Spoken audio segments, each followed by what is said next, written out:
दोस्तों, आज का मन अति सुंदर एपिसोड वाकई घर की राजनीति, इमोशंस और चालाकियों का जबरदस्त मिश्रण रहा। जहां एक तरफ पूरा परिवार राधिया से नाराज दिखा, वहीं दादी जी की साजिशें सबके सामने आने लगी। तो चलिए जानते हैं कि आज घर में किसने क्या किया और कैसे माहौल बना। सबसे पहले बात करते हैं ओमकार और रजनी जी की। ओमकार को माँ ने साफ कह दिया कि आज दशहरे की तैयारियां करनी है, इसलिए समय पर घर आना पड़ेगा। रजनी जी को जिम्मेदारी दी गई पंडित जी से दान पूजा की बात करने की। वहीं उर्मी और बाकी लोग मंदिर की परिक्रमा में जुट गए। इधर घर के अंदर दादी जी का चालबाजी वाला दिमाग फिर चल पड़ा। उन्होंने घर की घड़ी को 1 घंटा पीछे करवा दिया ताकि राधिया को लेट साबित किया जा सके। महेश को बुलबुल लेने भेजा गया, लेकिन निर्देश साफ थे, समय से पहले बच्ची को मत लाना, वरना प्लान बिगड़ जाएगा।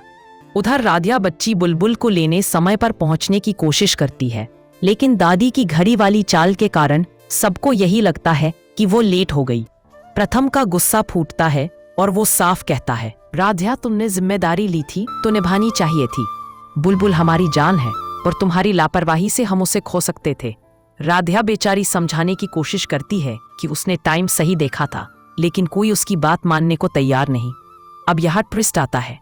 बुलबुल जब चाचू को अपनी फोटो खींची हुई तस्वीरें दिखाती है तो राज खुलने लगता है।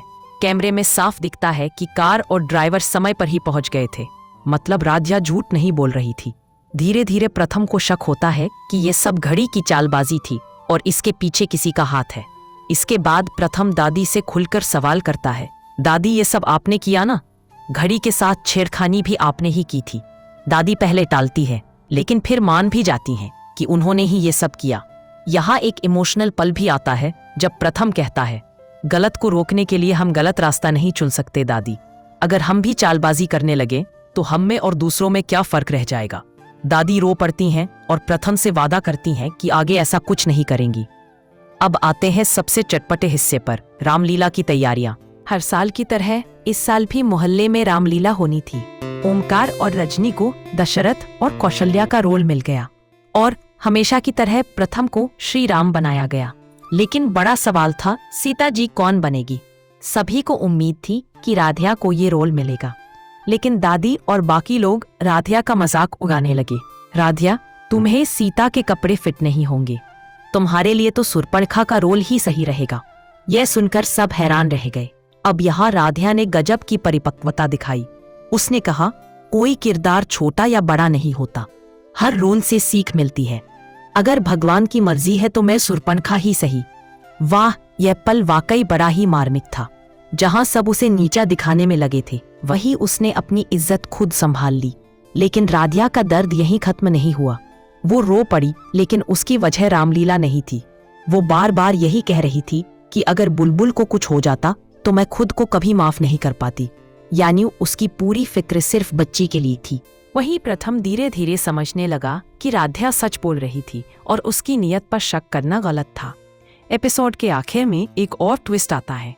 घर में एक रहस्यमयी पार्सल आता है जिसमें लिखा है, 7 अक्टूबर शाम 7 बजे तैयार रहिए, एक बड़ा सरप्राइज मिलेगा।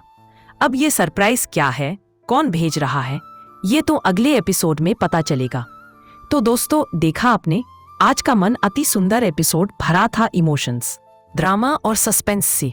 दादी की चालाकियां, प्रथम का दुविधा में फंसना और राधिया का इमोशनल बलिदान, सबने कहानी को और दिलचस्प बना दिया।